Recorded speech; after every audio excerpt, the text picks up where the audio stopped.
for joining today for a hearing entitled Assessing the Threat from Accelerationists and Militia Extremists. This hearing will look at a range of violent anti-government actors, movements, and organizations, highlighting recent threats from militia extremists and accelerationists, including the Boogaloo movement, who seek to accelerate society towards violent collapse. Let me also just say this, saying about politics today. All right. If there's something happening on the left, it's happening on the left. There's something happening on the right. If there's something happening anywhere on the political spectrum that involves violence, upending society, threatening institutions, we got to look at it. And that's what we're doing today.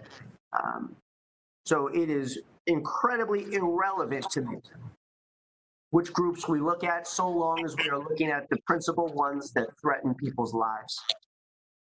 Some of these extremist movements stem from ideologies that are decades old. Others are relatively new. These threats range from decentralized and leaderless accelerationist networks to more structured militia groups. Anti-government extremism is one of the common threads, but we often see overlap with anti-immigrant, anti-Semitic, anti-Black, anti-Muslim ideologies, bringing these extremists into common cause with others who are extremist in nature. Together, we have a collective opportunity to discuss the current threat landscape from these movements so we can develop an understanding of how they flourished in our communities and in online spaces.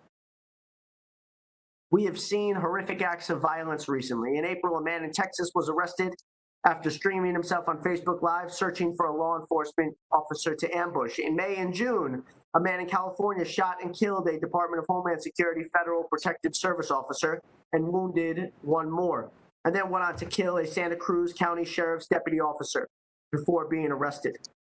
He wrote the word "boog" in blood after carrying out the second murder.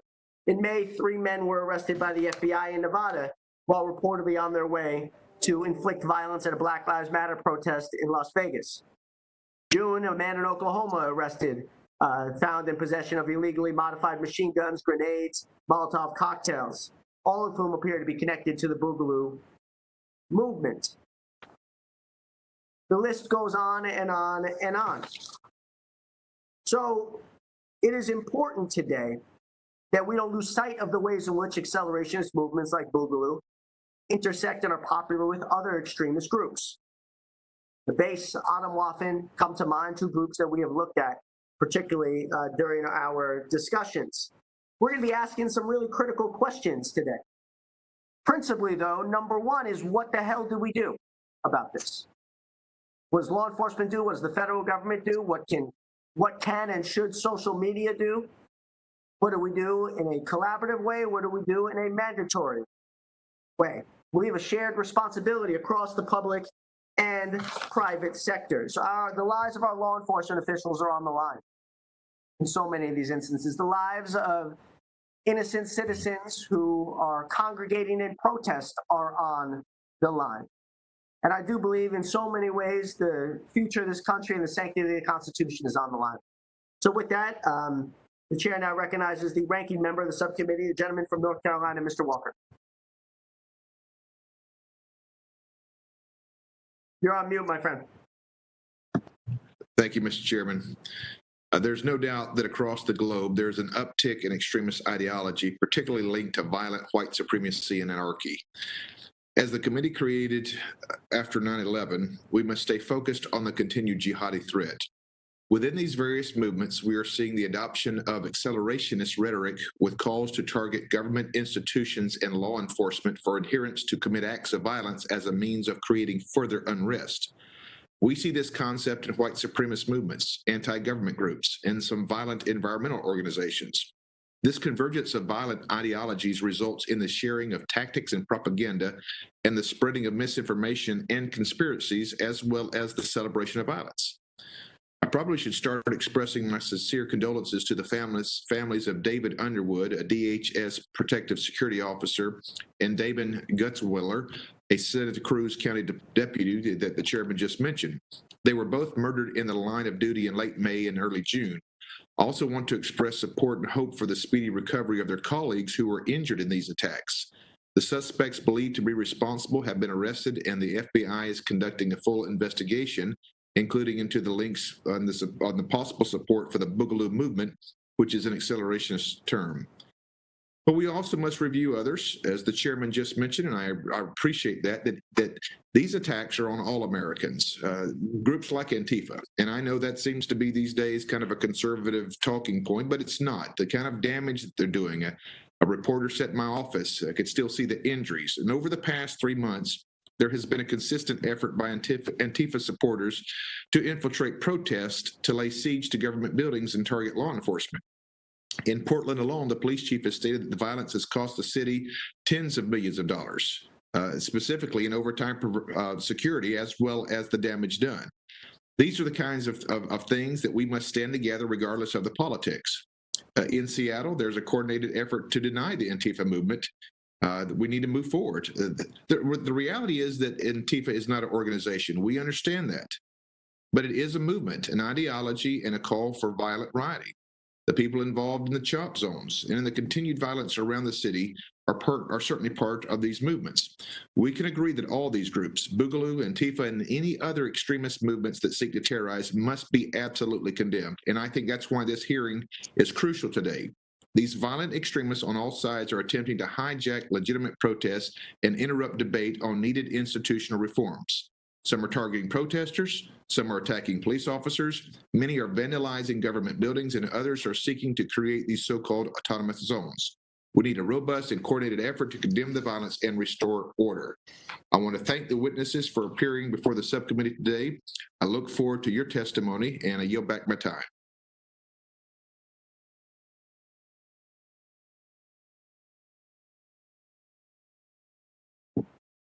I thank the ranking member. Members are reminded the subcommittee will operate according to the guidelines laid out by Chairman Thompson and Ranking Member Rogers in the July 8th colloquy. The chair now recognizes the chairman of the full committee, the gentleman from Mississippi, Mr. Thompson, for an opening statement.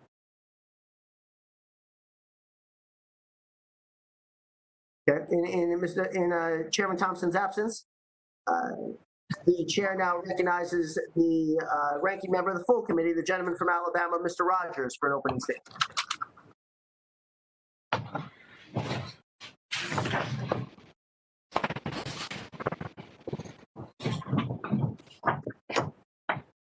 Okay. Oh, there's Chairman Thompson.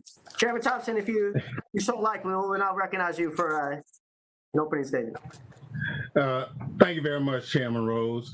I thank you for convening this timely hearing today and for your leadership on these issues.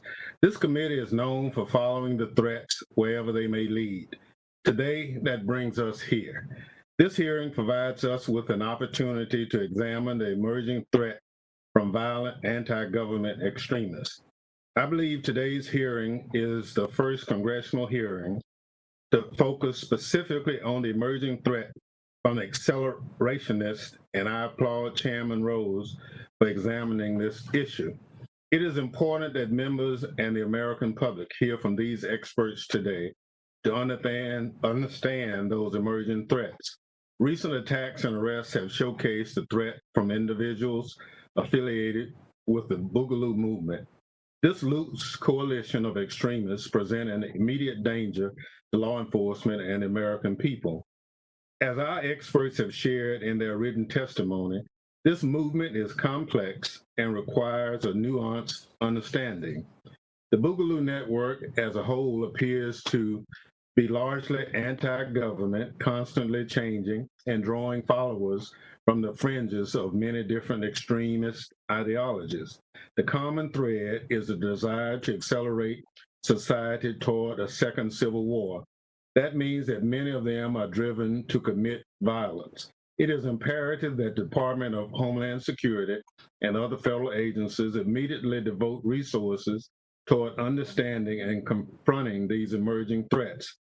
I understand that this is a difficult issue, but it's not acceptable for DHS to remain in the dark. Law enforcement officials remain a top target of these individuals and extremists, which means that it's even more urgent for DHS to produce and disseminate information to state and local law enforcement so they can stay ahead of the threat. Federal resources and attention must be appropriately allocated. We need to follow the threat. We shouldn't be swayed by political winds. It goes without saying that property damage and any and all violence linked to Antifa should be condemned. But public reporting, arrest records, the government's own reporting all indicate that right-wing extremists pose a more urgent and lethal threat to Americans. We will hear today from those experts about the actual deadly threats facing Americans. I look forward to the discussion on how the violent fringes of these movements have utilized online platforms to their advantage. This has been a major concern of mine over the last Congress, and one of the reasons I introduced H.R. 4782, the National Commission on Online Platforms and Homeland Security Act. The commission would seek to understand how bad actors, including extremists, exploit online platforms in furtherance of violence. This bipartisan piece of legislation was voted out of this committee in October 2019 and awaits actions from our colleagues in the Energy and Commerce Committee. This committee will continue to shed light on how social media platforms are exploited and also hold the companies accountable when they fail to enforce the policies they have set forth to combat extremists. I appreciate the witnesses joining us today, and again, thank Chairman Rose for convening this hearing, and I yield back. Thank you, Mr. Chairman. I now welcome our panels of extraordinary and esteemed witnesses. Our first witness is J.J. McNabb, a fellow at the Program on Extremism at the George Washington University. Ms. McNabb is one of the foremost experts on anti-government extremism and militia groups in the whole country. Our second witness is Dr. Heidi Beirich, co-founder and executive vice president of the Global Project Against Hate and Extremism. Dr. Beirich has more than 2 decades of experience studying and fighting extremism, including leading the Southern Poverty Law Center's Intelligence Project. Our third and final witness is Jack Donahue, a fellow at the Miller Center for Community Protection and Resiliency at Rutgers University. Mr. Donahue is the former chief of strategic initiatives at the New York City Police Department, brings to this discussion a breadth of experience from his time as a leader in NYPD. Mr. Donahue, thank you for, as well, your extraordinary service to New York City with the Men in Blue, the greatest police department, not only in the history of the country, but I believe in the history of the world. So thank you for your extraordinary service to this country and Thank you. great city. Without objection, the witness's full statements will be inserted in the record. I now ask each witness to summarize his or her statement for 5 minutes, beginning with Ms. McNabb. Thank you. Chairman Rose, Ranking Member Walker, and the distinguished members of the subcommittee, thank you for giving me the opportunity to testify today. I'm a research fellow at George Washington University's Program on Extremism, but the remarks and opinions I'm going to express are my own. I'm here to talk about the militant segment of the anti-government extremist movement, people who want to change or topple the country by force or threat of force. Like any large movement, this group goes through cycles, and in the months following the 2016 election, alt-right and white supremacy groups experienced a meteoric rise, and militant extremists either joined these movements or went relatively quiet. In general, they approve of the current administration, and so their anti-government rage abated for a time. However, renewed conversations about gun control laws, stress from the COVID-19 pandemic, the mainstreaming of deep state and anti-vaccine conspiracy theories, high unemployment rates, civil unrest in major US cities, and the extreme divisiveness plaguing the upcoming election have triggered a recent rebirth in the militant groups. The movement is not monolithic. For example, the Oath Keepers, whose membership include police officers, active duty military, and military veterans, has shifted from armed standoffs with federal agents to providing armed support to small businesses violating stay-at-home pandemic orders, and organizing armed guards to protect neighborhoods from leftist violence. The Three Percenters organization is a hybrid between a private paramilitary militia network and a gun club. This group believes that they only need 3% of Americans to band together to overthrow the current US government. Since each subgroup is independent of the others, there is no central leadership or structure. So despite their large numbers, infighting has kept them from becoming a significant force. The private paramilitary militias are a much smaller segment of the overall movement. Scattered throughout the country, these groups engage in armed training, have a relatively organized structure within each local chapter, and even though many states prohibit their activities, they operate with impunity. The newest segment, as people have mentioned, is the Boogaloo movement.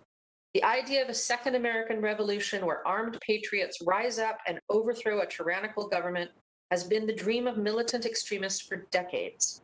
Most have called it the Second American Revolution, but denizens of the weapons boards on 4chan and Reddit renamed it the Boogaloo, which later turned into Big Luau and Big Igloo. Supporters started wearing Hawaiian shirts under their body armor and weapons, and the look went viral. Other militants started copying the shirts, patches, and jargon. For most, it was just an in-joke, a tribal aesthetic that separated those who were in the know from those who weren't. Most Boogaloo members are libertarian anarchists who hate cops. The goal is to hasten the collapse of the government through attacks on police. These are the major players. How they react to current events and to each other raises many red flags. For example, I am worried that any attempt to pass gun control legislation could trigger one or more significant violent events.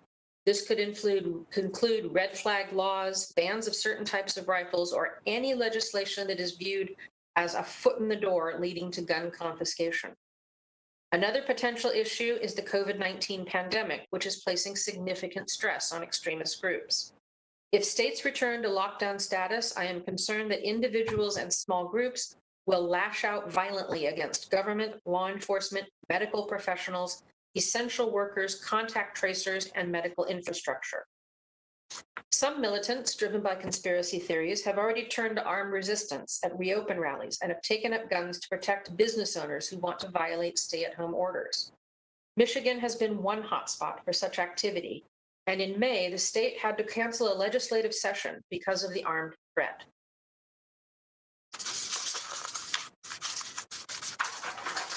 I am also concerned that the upcoming election will spark one or more violent events if the president loses his re-election bid. The risk that worries me most right now, though, I am concerned that there will be a shootout at one or more of the Black Lives Matter protests. There are too many guns at these events held by too many groups with conflicting goals. You could find the Oath Keepers taking to the streets to protect police or businesses from Antifa, while Boogaloo members join forces with Black Lives Matter against the police.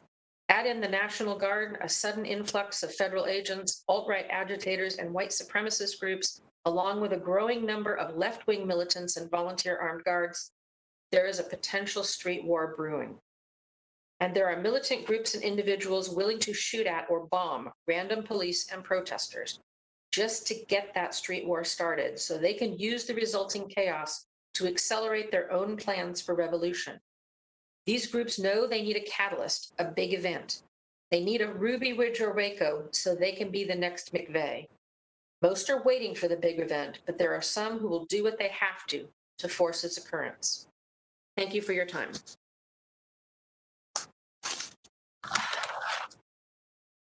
Thank you for your testimony, ma'am.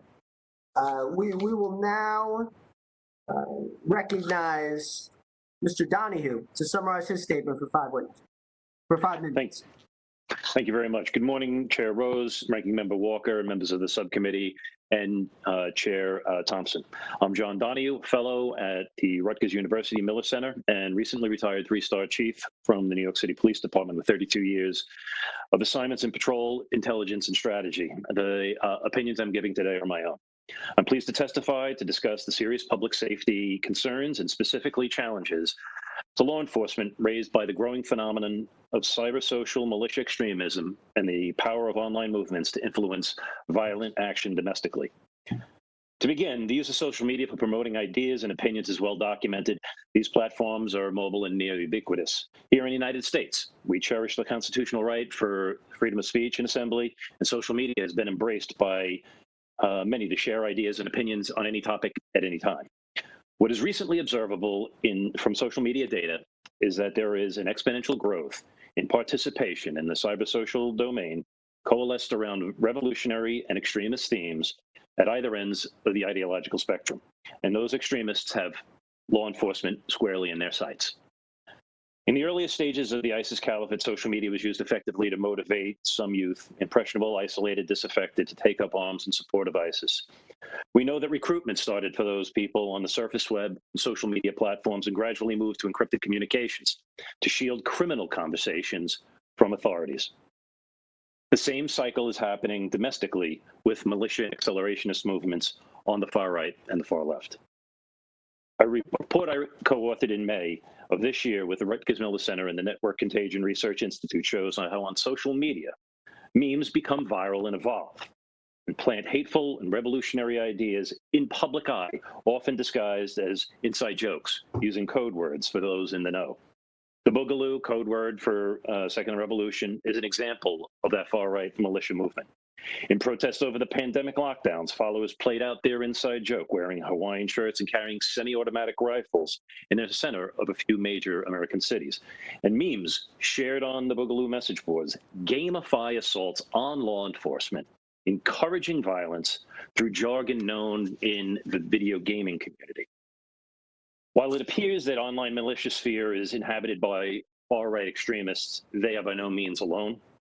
In a forthcoming report, we at Rutgers and NCRI show an online anti-police messaging and anarchists and other far-left social media spaces where they've seen exponential growth in the most recent period of unrest in America.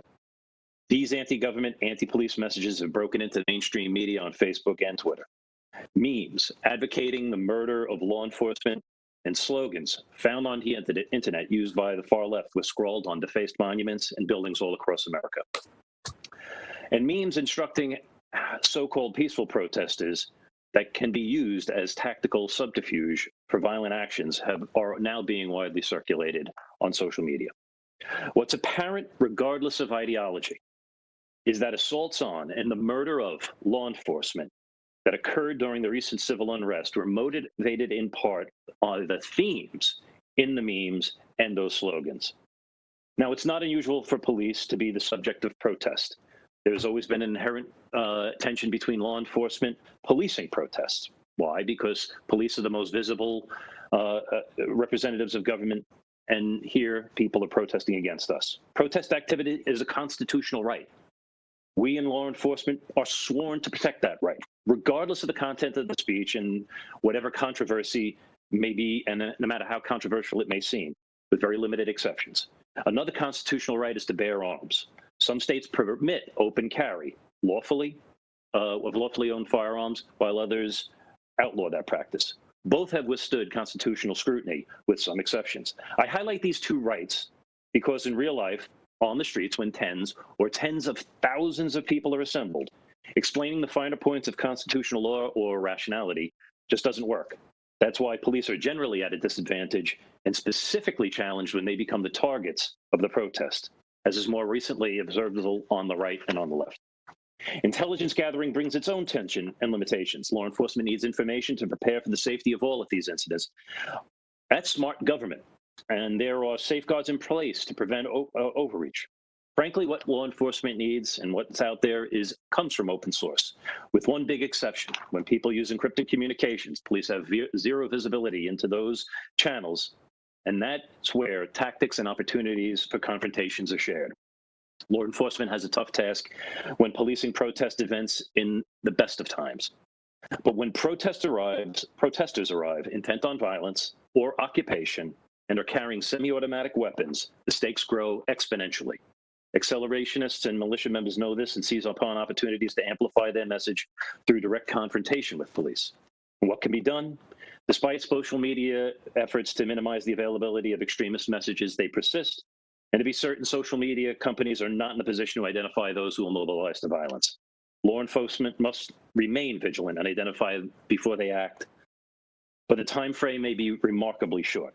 While law enforcement is the last line of defense against extremists who mobilize to violence, it may be their own lives that they save because they become the ultimate target.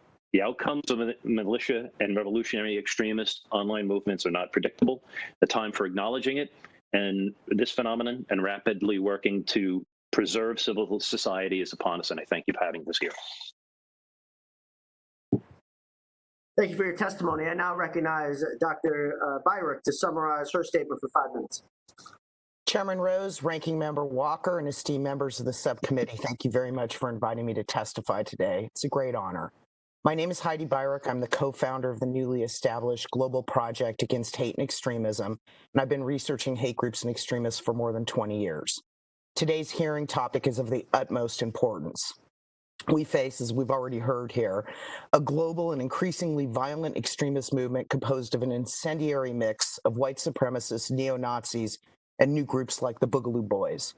All are interested in bringing about the collapse of democracies through terrorist violence. This is what accelerationism is. The accelerators, these extremists, are sharing their hateful ideologies, recruiting and growing, and connected internationally in a way that was never before possible.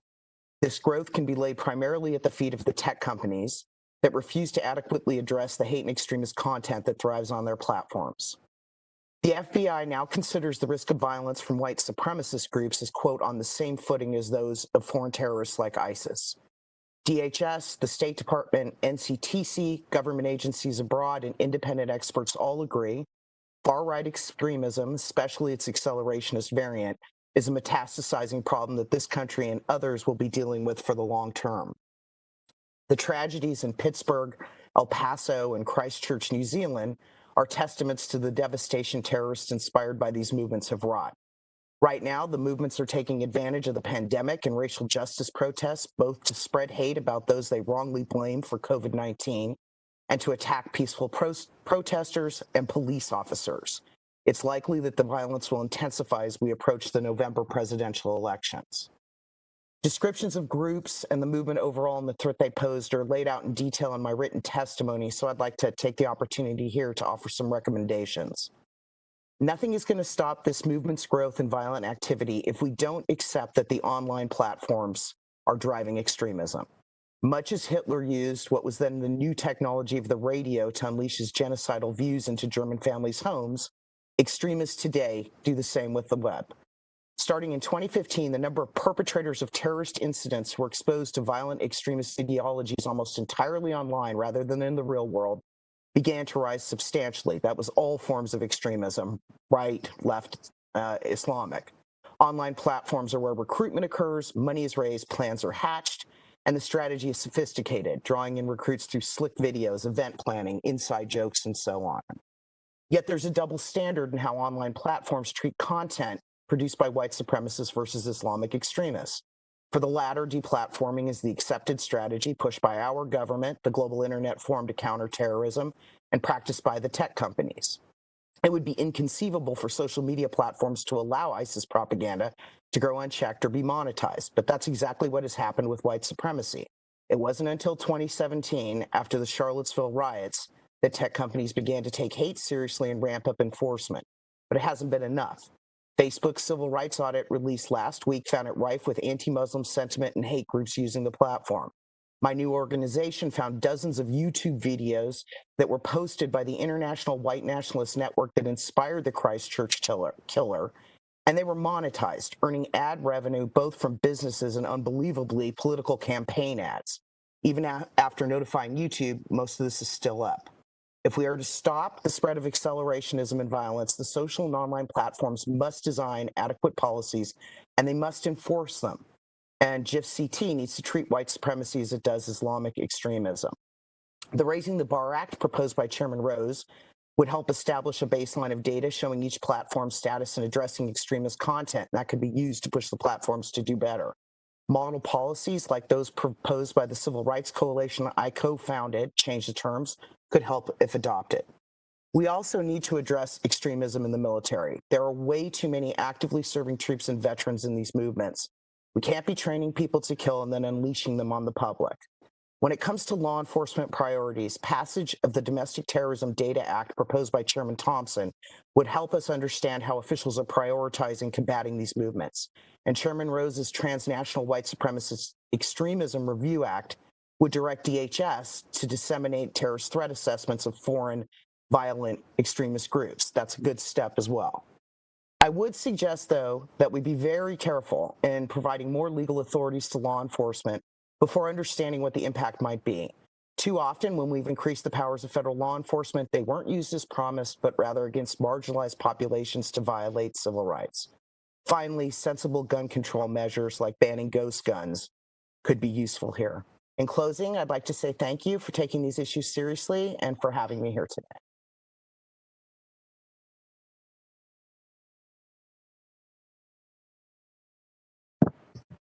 I thank all the witnesses for their extraordinary testimony. I'll remind the subcommittee members that they each have 5 minutes to question the panel. I now recognize myself for questions.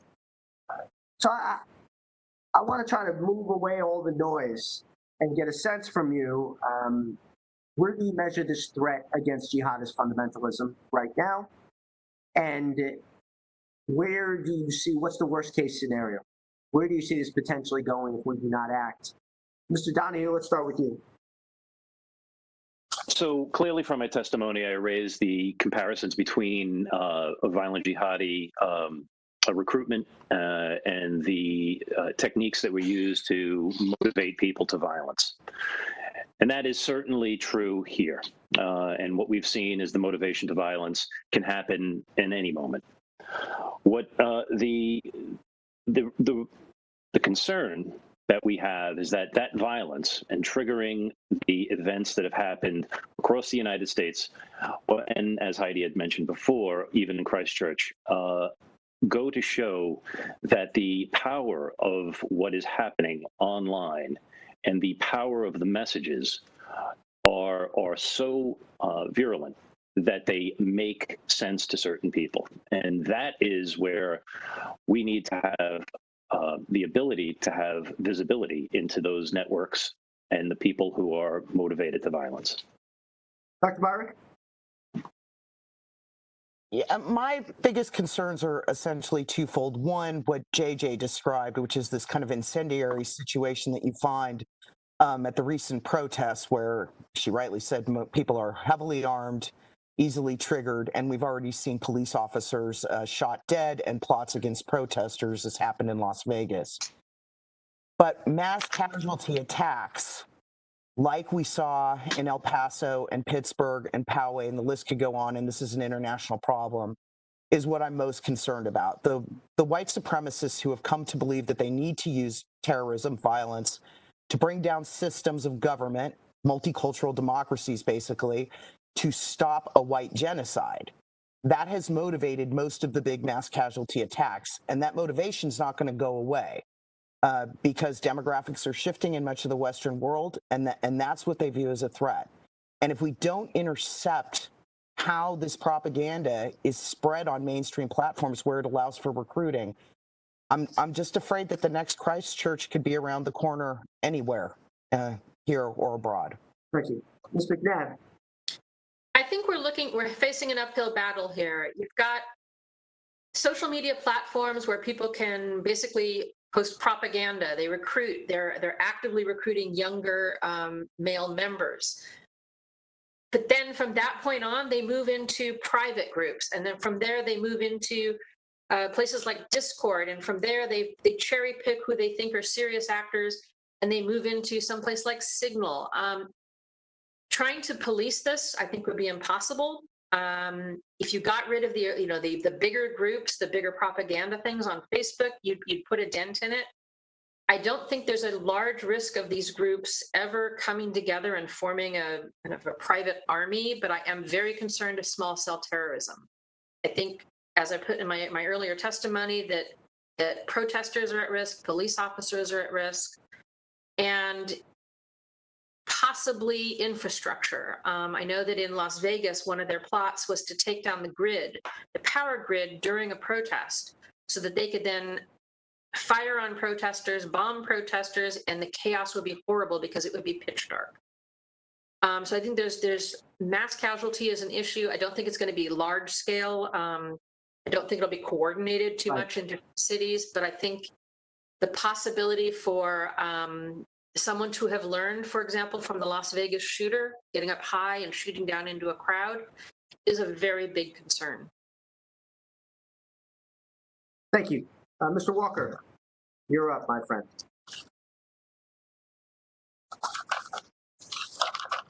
Thank you, sir. I'm going to start with Mr. Donahue, if I could, please. With over 3 decades of NYPD experience, you are uniquely qualified to talk about why law enforcement is a common target of violent extremist groups. Can you add to the testimony you have already provided about why this is the case, the impact it has on law enforcement, and how the current environment is impacting law enforcement and their families? Thank you very much, Ranking Member Walker. So in addition to what I had said in my prepared remarks and in my testimony, the effect and impact on law enforcement obviously is great. What we've seen are the attacks directly to be sensational, to indicate the true intention is to attack the most visible arm of government, which is police, and that impact on law enforcement over the last month and a half or so has been dramatic. There is always a concern, both from a tiring out, from a how can they continue to respond to repeated negative attacks on law enforcement, whether just the physical or the emotional toll that winds up taking place with police officers and sheriffs around the country due to those long hours and being exposed repeatedly to the negative media attention that's played on it. And the reason I said is because we police officers, sheriffs, law enforcement are the most visible representatives of the government, and we always look to be as an arm of whomever is being protested against. Yep. And most importantly, it's against the police. Yeah, Mr. Donahue, you mentioned upcoming research on left-wing groups and anarchists. Is there anything you can tell us about this work? And specifically, are you looking at violence and destruction linked to the various militia groups or militia extremists that have occurred over the past few months? So I don't want to tip my hand before the research is complete, but I said what I said in my testimony, my written remarks, and both in my testimony, that there has been an exponential growth in both in far left and anarchist social media participation. That is anti-police and anti-government. All right. One question I want to go to, I believe it's Ms. McNabb. You warned or cautioned or worried about, I believe was your terminology, for gun legislation, if any gun legislation was passed or if the election did not re-elect President Trump, you were concerned of, I guess, of various different levels of civil unrest. Even you might have even used like a war on the streets. Is that just something you're seeing from your research, or just your concern? Can you unpack that for me a little bit? Sure. Those are two different issues: gun control and the re-election of President Trump. Gun control has been a hot issue for anti-government extremism for decades. That's always been a concern. It was one of the factors that pushed McVeigh to move forward, was a restriction on assault rifles. It's just a hot button. It's one of the very few things they can all agree on. It's one of the very few things that can bring them all together. There was some proposed legislation in Virginia at the beginning of the year and a gun rally to protest it. Ordinarily, a rally with guns is going to draw 200 to 500 people. This particular rally brought in 22,000. It is a hot issue, and most gun owners are not violent. Most gun owners are not extremists. But there are a number in the anti-government extremist world who talk about, if this is going to happen, I'm going to unleash. The election of President Trump is a second issue. A lot of these guys have been very pleased with Trump. They support him. You can see the MAGA hats and the Trump signs, and they want him to continue. And they have talked about civil war now for years if he does not continue. Yeah, thank you for I didn't know if there was anything recent that you had seen that would expedite some of this. All of your testimony touched on the direct targeting of law enforcement by extremists. How can we as a society and government best show support for law enforcement as they face the challenge, and what maybe additional training tools and authorities do they need? I'd like to start with Ms. Byrick, if I could, please. Sure. I mean, first of all, we should understand that these movements, the militias and so on, have for years been targeting law enforcement. They've killed dozens of law enforcement officials across the United States. So that has to be understood. Law enforcement is viewed as the arm of the government, and it's sort of the first line level of attack. So cops are in a very precarious position when it comes to these movements. And we should understand that, and we should support what the difficult work is that you have to do here and the threats that law enforcement face. After all, 2 law enforcement officers were killed out in California recently during the racial justice protests and targeted by these Boogaloo Boy folks. So that's first off. I think that when it comes to law enforcement dealing with these threats, there needs to be a lot of study of enhancing authorities for them. You know, there are a lot of people out there who are calling for a domestic terrorism statute, for example, proposals, including from the chairman here, about applying the foreign terrorist organization designation to international white supremacist networks that would then allow law enforcement to use a whole lot of other tools than they do right now to combat this threat. I think these are avenues that should be investigated. I do worry deeply about civil rights implications if those tools aren't used in the right way, and that's why in my written testimony I talked about the need for study. But I think these things should be discussed and on the table. Thank you, Mr. Chairman. I'm going to yield back since I'm over the time. If we have time, I'll come back and get the answers or responses from our other panels. Thank you. Thank you, Mr. Walker. I'll now recognize the chairman of the full committee, Chairman Thompson, and thank you for your extraordinary leadership on this issue. Thank you very much, Chairman Rose, and I thank the witnesses for their expert testimony also. One of the challenges that we've been working with is how do we get the various platforms to assume an enhanced responsibility for managing content, respecting civil rights and civil liberties. But some of the things that we see being pushed out further enhances the militias and other extremists to carry forth their message.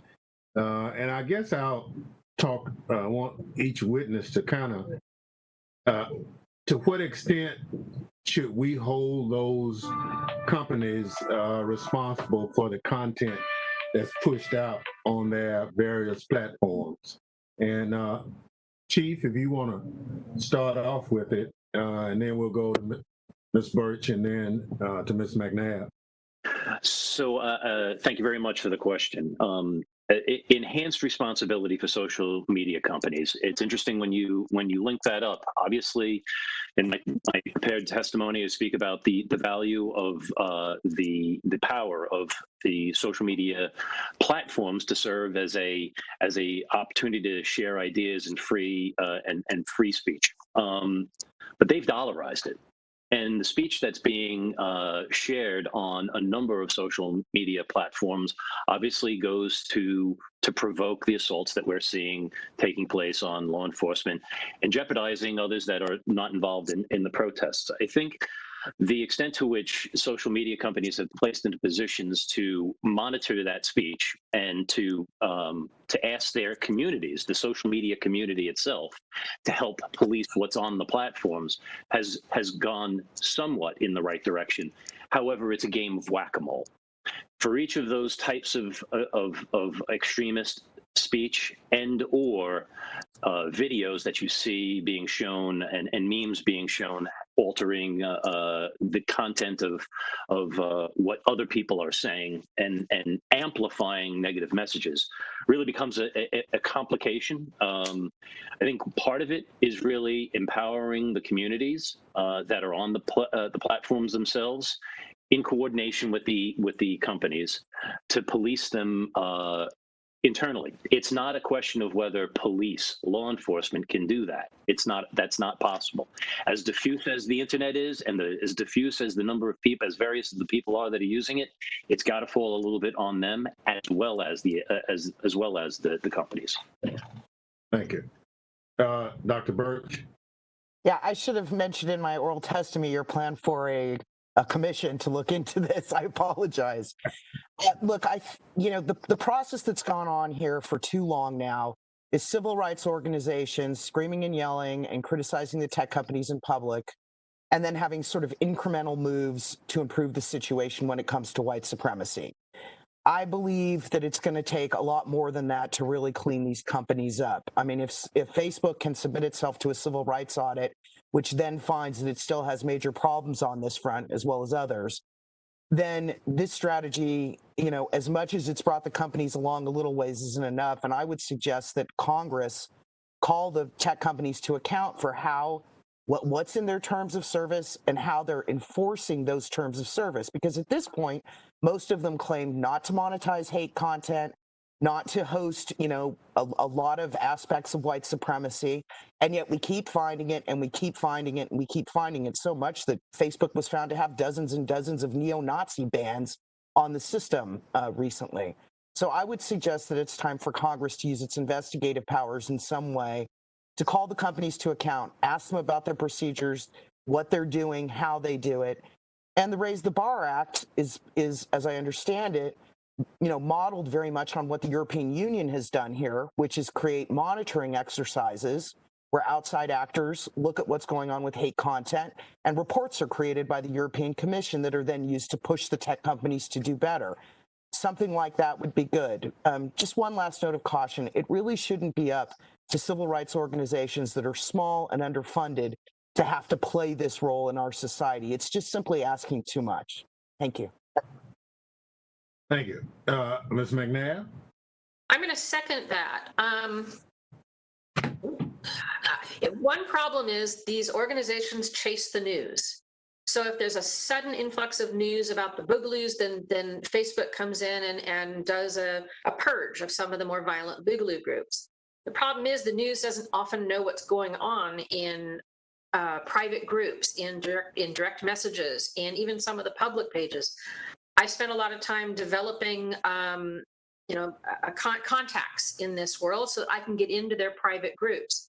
What they post is shockingly bad, but it's because the news is not in these private groups, they don't report it, so Facebook just lets it fester. And I'm just using Facebook as an example. There are other social media groups, but when there's a violent event, the first place I go is Facebook to see who's responding, who's claiming credit, who's laughing about it, who's saying, oh, they did that wrong, we can do better, let's get the kill rate up. I'm going to go to Facebook first and foremost. The Boogaloo movement, for example, isn't really a movement. It's a dress code. It's a way of talking. It's jargon. The people who belong to it came from other extremist groups, usually on Facebook. They might have been militia. They might have been, a white supremacy that they picked it up somewhere and donned that Hawaiian shirt, and yet they're treated as a separate movement. And the problem is you're ignoring the underlying areas that they came from. Oath Keepers has a page with 551,000 followers. They say some pretty violent things in the comments. I can report those to Facebook, and I've never had one deleted. I've had, death threats on Facebook that were quite explicit. Again, I can report them and nothing happens. Unless there's a lot of attention paid to the social media company, they don't really have any incentive to do anything at all. So it's not really up to civil rights groups or even the news to be able to monitor all of these things. So there has to be some external group, some committee, something that can provide a counter voice and to keep an eye on it. Well, we are looking at that. Chairman Rose is kind of taking the leadership on this. It's real concerning on our part because, as you said, Chief Donahue and others, as long as I'm making money off this product, it's hard to pull back.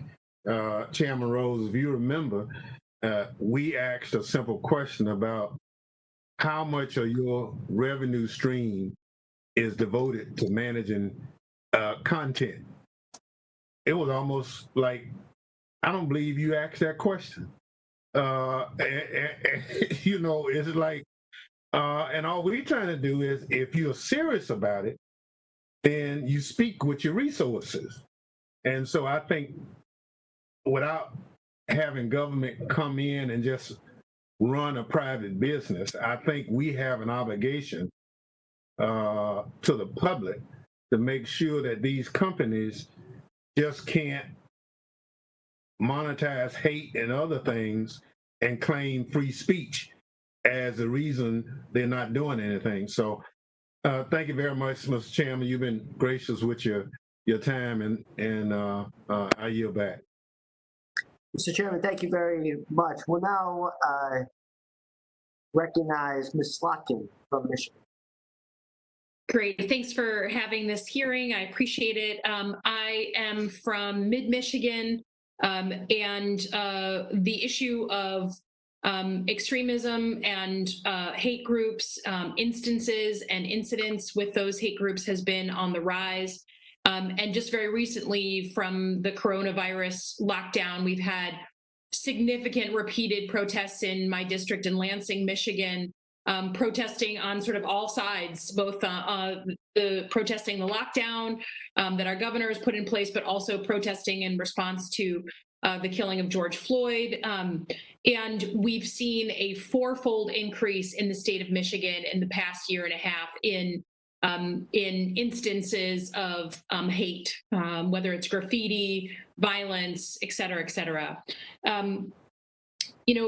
One of the things that I'm concerned about is back in, since the lockdown started, we've seen the presence of a number of groups. We have 27 hate groups that are present in the state of Michigan. And one of them that's been, I think, on the rise is the Proud Boys. And I was wondering, maybe Chief Donahue, if you could speak to this group in any way. They are, putting sort of floats on top, signs on top of their cars. They're wearing vests that indicate Proud Boys. And I think there's a discussion here in the district about whether they are a hate group. But could you just talk to us about that group and what you know about them? So I would have to defer. I do not know the Proud Boys group specifically, so perhaps one of my fellow panelists do. Ms. Bayridge? Sure, I'd be happy to talk to the Proud Boys. While I was working at the Southern Poverty Law Center, we added that organization to our list of hate groups, largely on the basis of very ugly anti-Muslim thinking. Look, the Proud Boys, in some ways, are a forerunner to the kind of activism we're seeing in the Boogaloo Boys, right? It's a group that's pretty militant, a lot of inside jokes, a certain particular kind of look. And you're right, they're showing up at places like these protest movements, and there's something to be concerned about. I'll just say that the Canadian military just this week banned its members for being part of the Proud Boys. So that maybe gives you a sense of how seriously another government views the organization. But I will say, and see if JJ agrees with me, but I really think that the problem right now for the violence seems to be from Boogaloo folks, people connected to that. And I think there have been like 7 different plots involving them, 6 or 7, I might be a little off, involving Boogaloo Boys that could have led to a pretty terrible situation like what they might have pulled off in Las Vegas. And so I would focus on them more. So then, Ms. McNabb, I mean, I very specifically, we had a March 31st protest in front of the Lansing police, a Lansing police location. It was in response to the George Floyd murder, but there was a number of armed men in Hawaiian shirts who showed up at that protest. We didn't have any incidents, but they were photographed at the scene. Can you unpack a little bit more about the Boogaloo Boys and what we kind of can expect since we've seen what we think are folks on the ground here? Sure. The problem with the Boogaloo Boys is they're not a cohesive movement. You can have Boogaloo Boys that are white supremacists and want to harm the George Floyd protesters. You can also have Boogaloo Boys, and this is actually the larger group, that are anti-police, not racist, and they are siding with the protesters for the George Floyd protests. You could actually, in a really bizarre world, have 2 Boogaloo groups shooting at each other. And so just being able to see the Hawaiian shirt, you can't really prejudge why that person's there and what they want to accomplish. Okay. And then back to Chief Donahue, if you could just talk, I held an event in my district with the local FBI and our Attorney General because of the rise of incidents of hate in Michigan generally and in my district. And they talked about this ladder of escalation that you see these groups sort of talking online, and then maybe there's graffiti and nonviolent incidents and how we step up that ladder. Can you talk about trends that we've seen in the very little time that I have left on that? Sure, certainly. So, in my prepared testimony, I spoke a little bit about how people are recruited online, and what we're talking about is the viral nature of memes. That people online are creating and sharing, but then when people modify and shift their dialogue from what was something that may have been an inside joke or something that's funny, and then start showing things that are more violent, and I can talk to specific instances more recently in the more recent protests where police were involved. There used to be some terms, ACAB is one of them.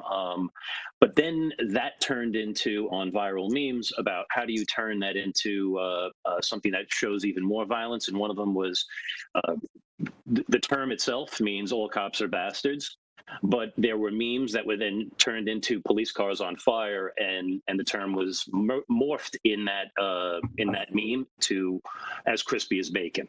So you can see how the terminology, the visuals of the more recent unrest go towards modifying and amplifying a message of violence. That's how that happens. Thank you, Mr. Chairman. I think I'm out of time.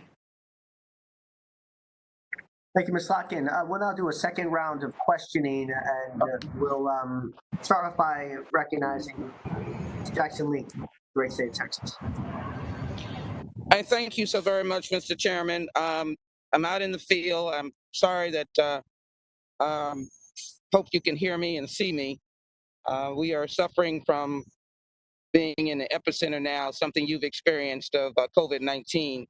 But this is a very important hearing, and I thank you so very much for holding it with Mr. Thompson.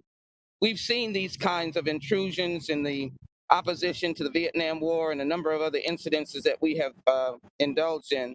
So I'm interested in asking all of the witnesses if they would tell me what would be the ultimate results of not dealing with these fringe groups who can characterize important protests where people are protesting from their heart and from their belief in this country, from their belief in democracy, from their belief in peaceful change.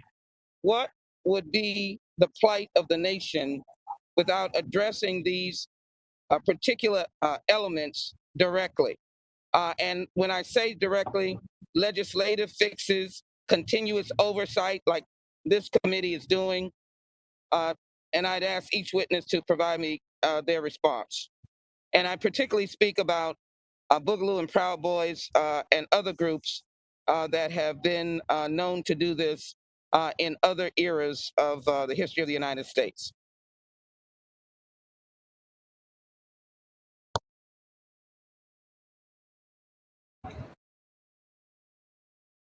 We'll start with you.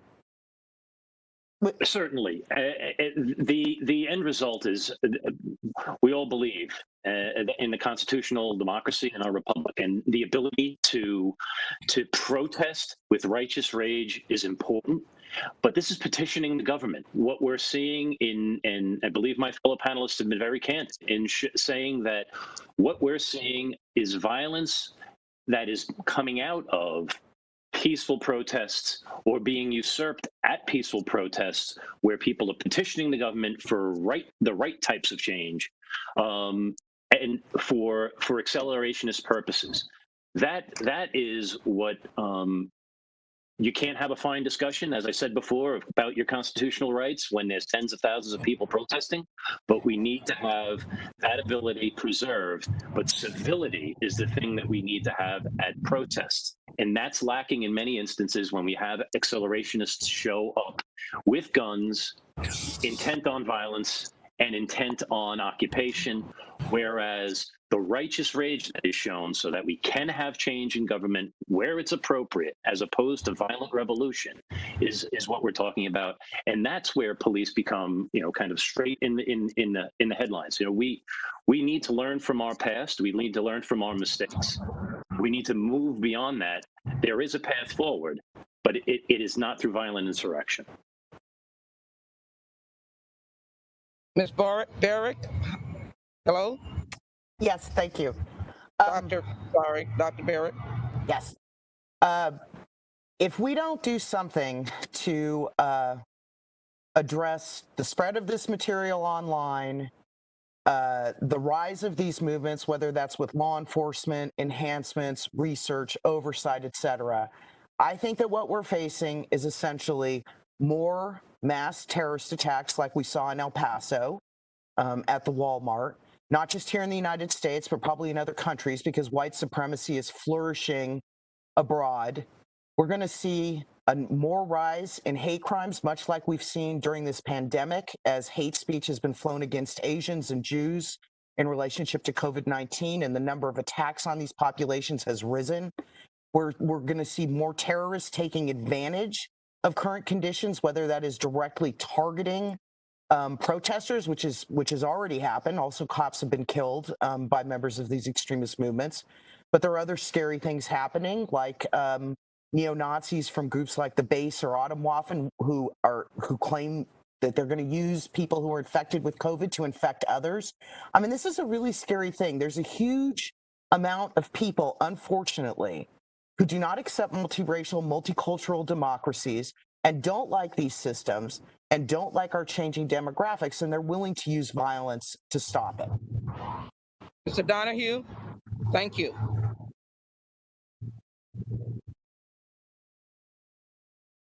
Mr. Donahue?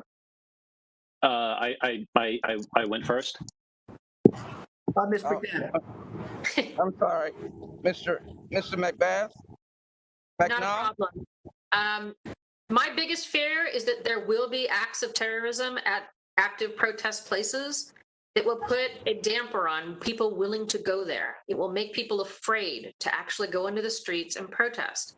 And that's terrible for our system of democracy. I'm also afraid that, as I mentioned in the oral testimony, that we're coming up on a street war. There are way too many guns at large protest events held by people with very differing views. And there's a lot of paranoia. Some people bring it as a defensive mechanism. Some people bring it as an aggressive one. And you never know who's who until the shooting starts. I am terrified that there's going to be a shootout at one or more of these events. And that too will put a damper on future protests. And that is a dreadful situation. It's very difficult to stop the flow of these groups. It's very difficult to stop them from speaking because they too have a voice. But there is no counter voice. There is, we shouldn't be waiting to see if a Homeland Security research memo is leaked before we know what the government's view is on these groups. I'd like to see some form of public papers put out talking about who the groups are, what they're dangerous, how they are dangerous, who they target. Right now, I just comb through the leaks as they come out looking for information. That should be public record. That should be public information. Thank you, Mr. Chairman. Just one quick question to Dr. Barrick very quickly. This has been important information. What I got from this is that domestic intelligence is important positively to inform us to be able to protect our citizens. Dr. Barrick, we've seen homeowners stand in front of their homes with guns, misinterpreting protesters. How deep should we begin to assess hate speech and attitudes legislatively? We did hate crimes bill so many years ago. I think we need to modernize our perception of how we interact so that different groups are not demonized. I'm asking Dr. Barrett this question. Sure. Well, I mean, obviously, these people whose views I find repugnant have, First Amendment rights. But I do think, as I said earlier, that Congress has oversight responsibility to find out what the heck is going on in the social media world on this front. If companies are allowed to write their own terms of service, it seems to me that our government has a right to find out whether they're being enforced, how they're enacted, because we don't live in the same world where if somebody said terrible things about Black people or Jews or Muslims, that voice only carried to a few other people. Now, millions of people are potentially the target. And we know that young white males have been sucked into the ranks of these movements, some of them eventually committing mass violence because of the proliferation online. So that's where it's got to start. And somebody needs to pressure the companies, because for all the works of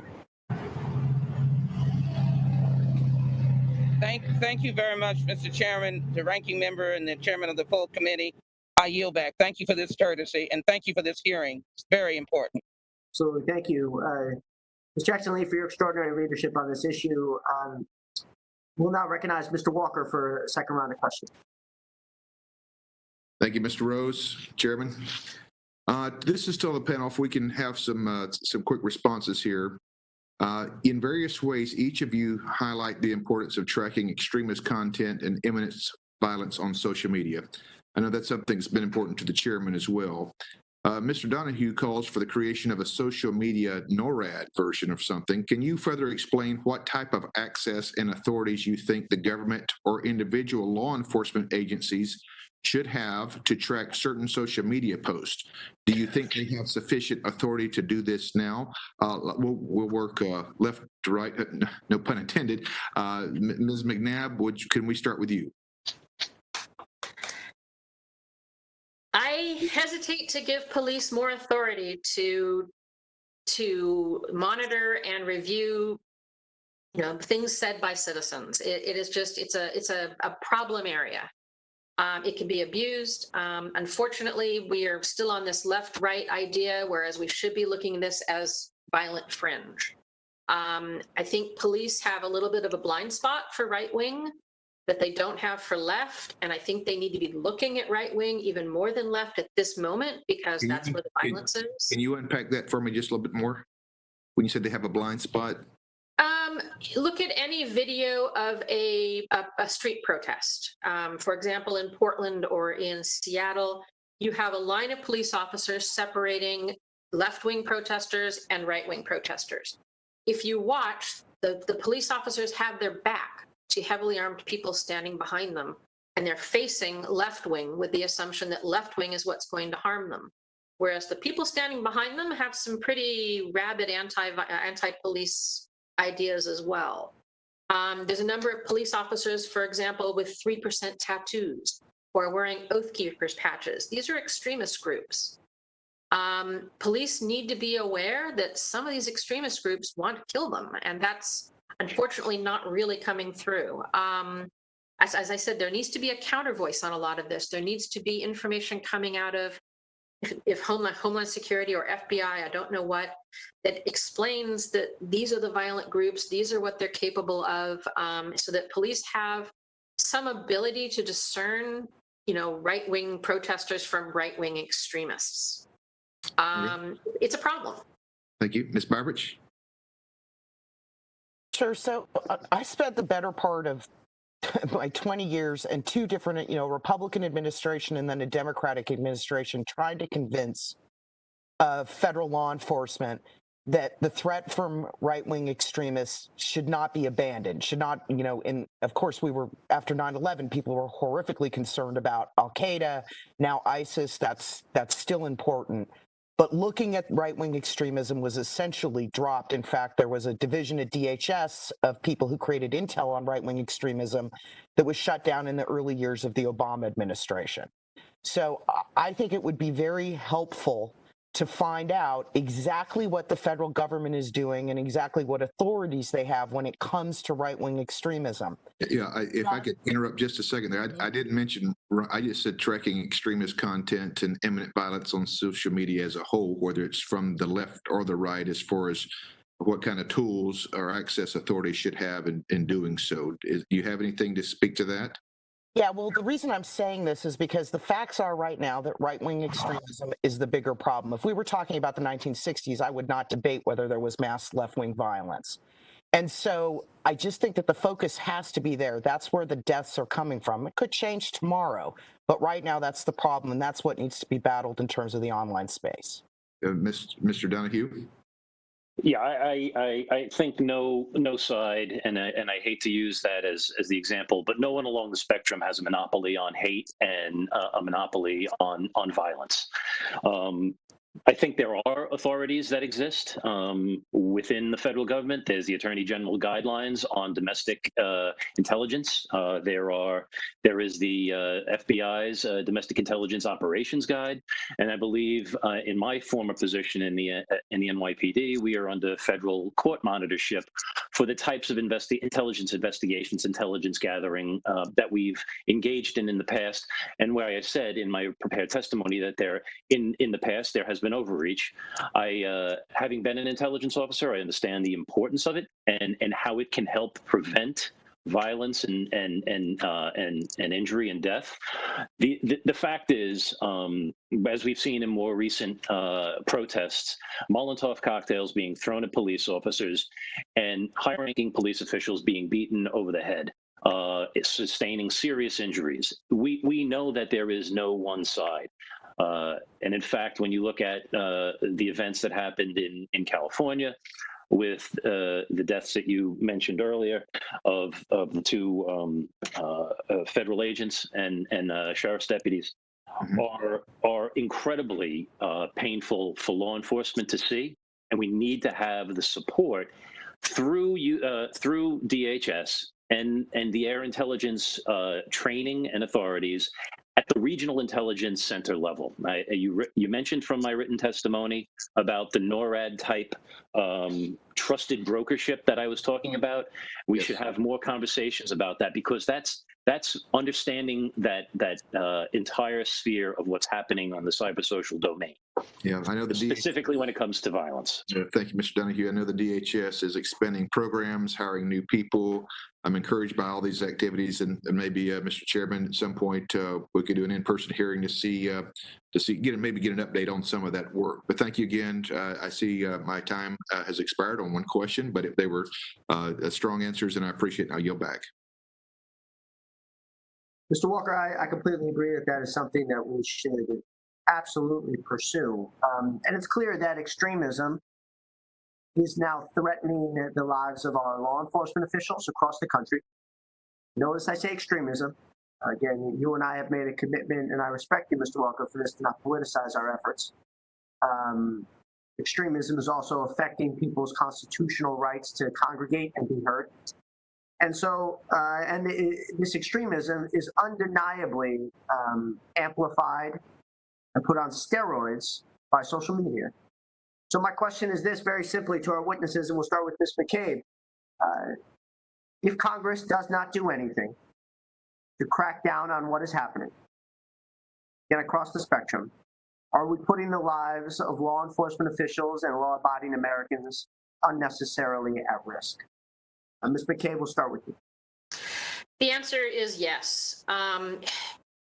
Whether it is long-term remains to be seen. It may just be the groups build and build and build and build without any dampening effect, and they engage in random acts of violence at protests or whatever, and then they may burn out. But the long-term is unknown. Short-term, I think we are looking at mass casualties. Could be 3, could be 50, could be who knows, and it could be protesters, it could be cops, it could be press, it could be medical workers, it could be anybody. As long as there is chaos, these groups will thrive, and so they will do what they have to do to bring chaos to the situation. And so, yes, I think if you do nothing, people will die. Dr. Byron. I agree with JJ. I think if you do nothing to try to stop the trends that are leading to all this proliferating, especially in the online space, we're going to have exactly what JJ described. Donahue. It's very clear that the tactics and the rhetoric is being turned up, and as I said in my prepared remarks, we're watching, and we need to acknowledge what this hearing is doing, that we need to preserve civil society, and I believe Congress needs to act. I think politicians often get lost in minutia. We have here a group of experts that have bipartisan support in terms of their stature and expertise. And they are unanimous in the fact that if we do not act as Congress to address the rampant increase in extremism and militia activity in America and the ways in which their activity is amplified on social media, if we do not gather the courage to act, law enforcement officials and law-abiding Americans will die. So now when and if that happens, we have no excuse.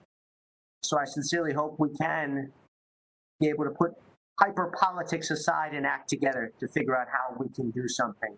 I'm not the sharpest tool in the shed, but if something is to be signed into law, Democrats and Republicans have to agree on something. So with that, we will go on to Ms. Slotkin for another round of questions. Thank you, Chairman. Mr. Donahue, Chief Donahue, I just wanted to continue the line of questioning I had in my first question.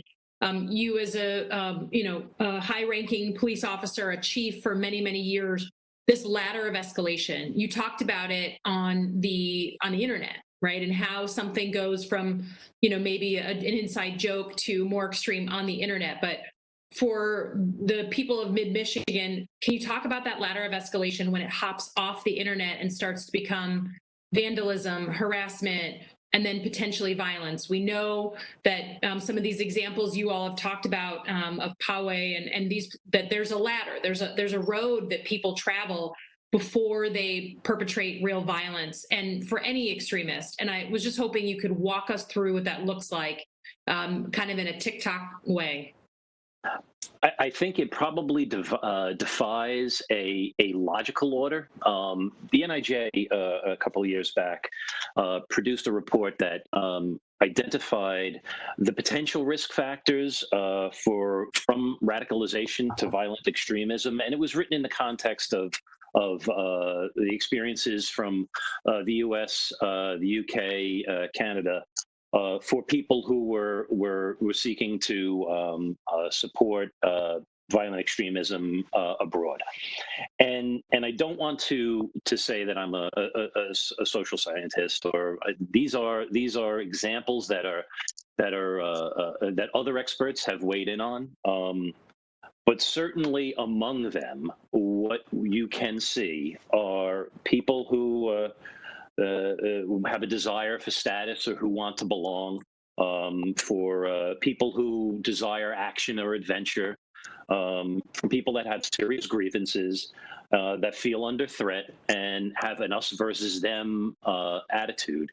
Those all are part of that toxic stew that can not necessarily, but may contribute to radicalization, to then violence, and where people, parents, community members of their faith, and potentially people on the online community can help support identifying those who are moving and moving from just mere radicalization of thoughts to motivation to extremism and violence.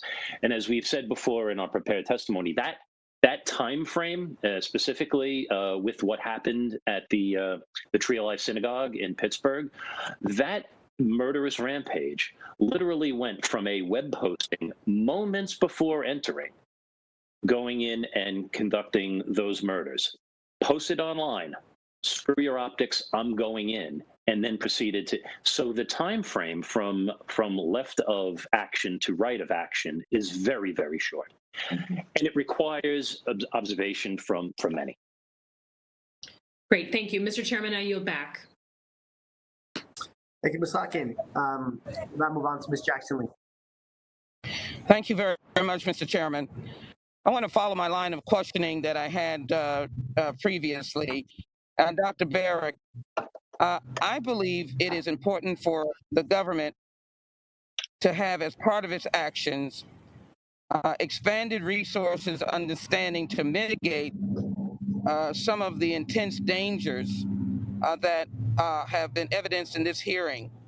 I take, for example, what Mr. Donahue just said about the email or the social media right before the synagogue heinous killing.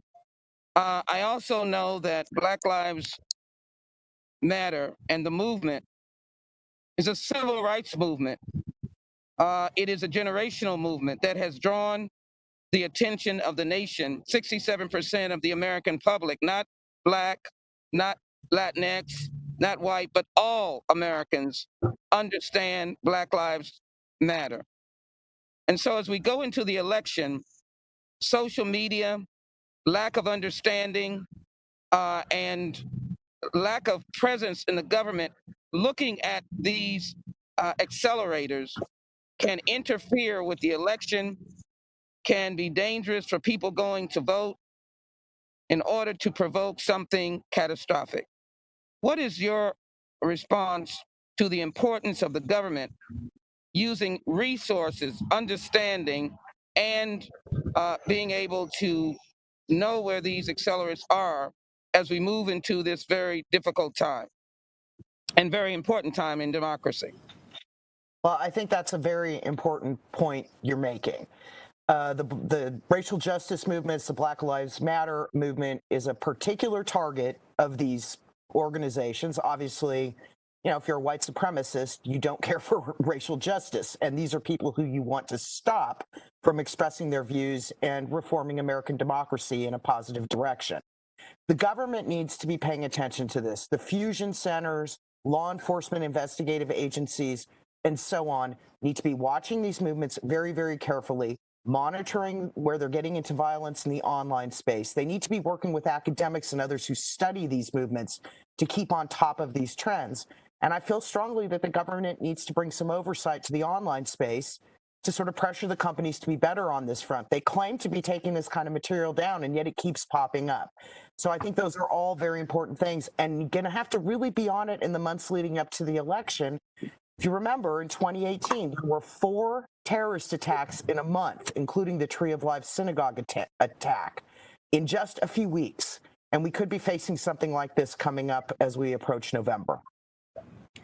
Thank you. Ms. McNabb, Dr. Barrick is right in terms of the actions in 2018, which allows certain candidates to really take advantage of the divide that is going on or attempting to be going on in this country.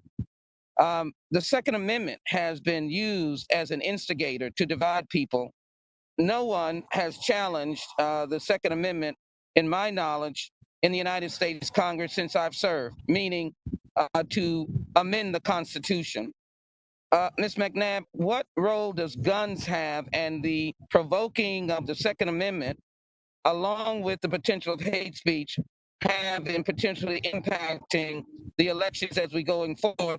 A question again to you, how important it is for the government resources and understanding to be played into this, as well as a real response to gun safety laws that have been promoted.